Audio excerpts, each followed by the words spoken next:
Today, may i-unbox natin ang isa sa mga nagtitrending na portable fans online, ang portable handled turbo fan.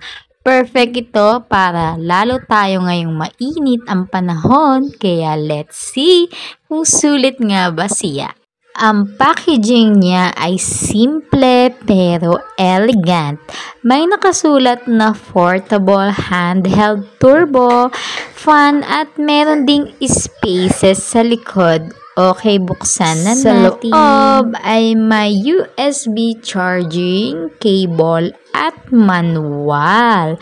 Ang ganda ng design niya, parang mini hair dryer pero mas classy.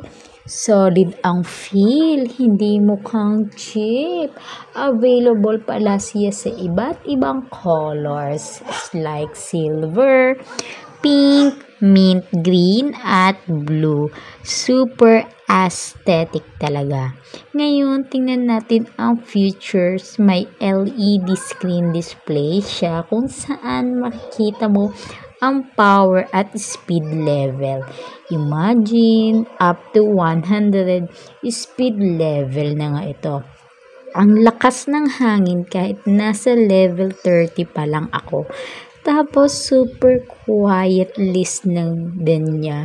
And less than 25 decibels lang. Hindi mo na halos maririnig.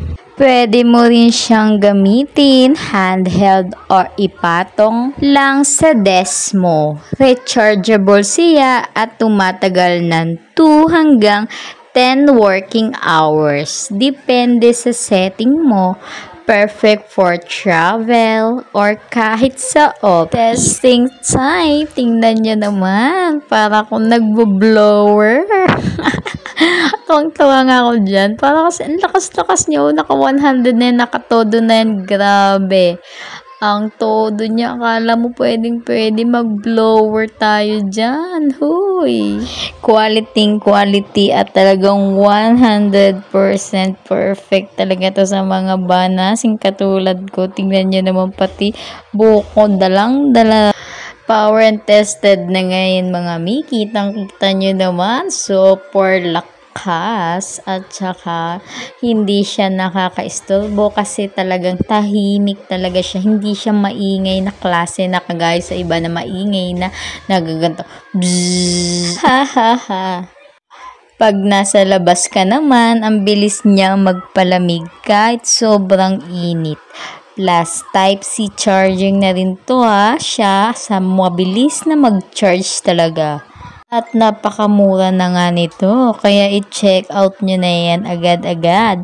Sulit na sulit, lalo na sa may free shipping pa.